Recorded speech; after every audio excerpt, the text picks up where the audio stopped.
Cardiology. Case scenario: a 55-year-old male with chest pain. Patient information: name John Smith, age 55 years, gender male, occupation accountant, medical history hypertension, 10 years, type 2 diabetes, 5 years, family history, father, had a heart attack at age 60.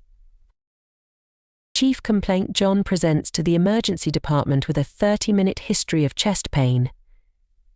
He describes the pain as a pressure-like sensation in the center of his chest, radiating to his left arm and jaw.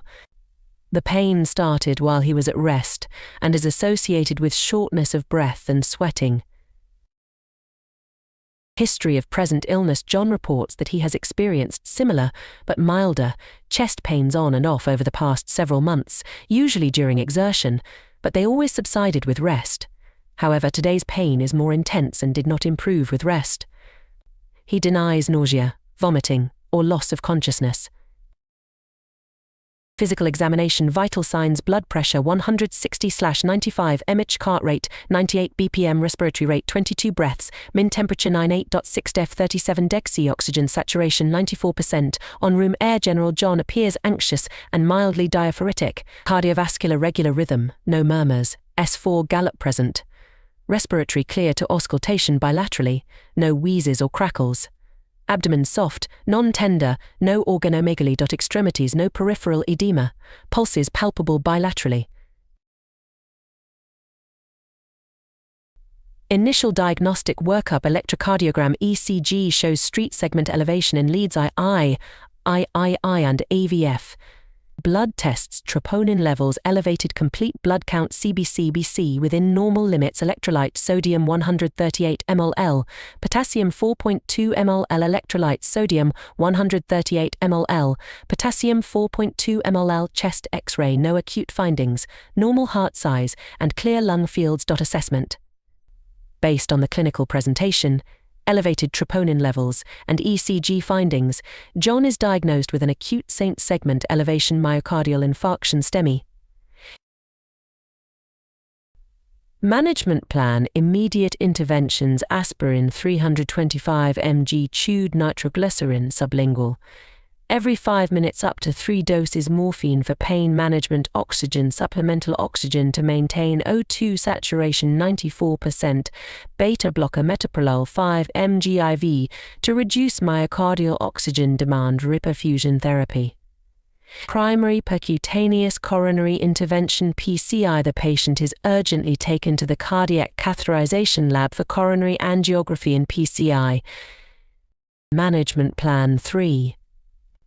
Post-procedure management: dual antiplatelet therapy, DAPT, aspirin, and a P2Y12 inhibitor, e.g., clopidogrel, ticagrelor, statin, high-dose atorvastatin to stabilize atherosclerotic plaques, ACE inhibitor to manage blood pressure and reduce cardiac remodeling, glycemic control.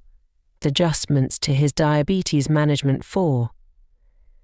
Monitoring and follow-up: continuous cardiac monitoring for arrhythmia, serial troponin measurements, echocardiogram to assess left ventricular function post-PCI. 1. What is the most likely diagnosis for John Smith, given his symptoms and ECG findings?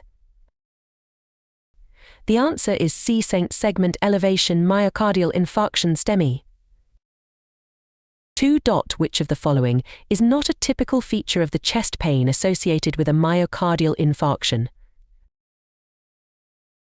The answer is pain lasting for a few seconds and resolving spontaneously. 3. Which initial medication is not typically administered to a patient with suspected STEMI? The answer is insulin. 4. What is the most appropriate immediate intervention for John Smith after diagnosing STEMI? The answer is urgent primary percutaneous coronary intervention PCI. 5. What is the purpose of administering a beta blocker like metoprolol in the management of STEMI? The answer is urgent primary percutaneous coronary intervention PCI. 6. Which of the following lab findings is most specific for myocardial injury? The answer is elevated troponin levels. 7. After PCI, which medication combination is essential to prevent stent thrombosis?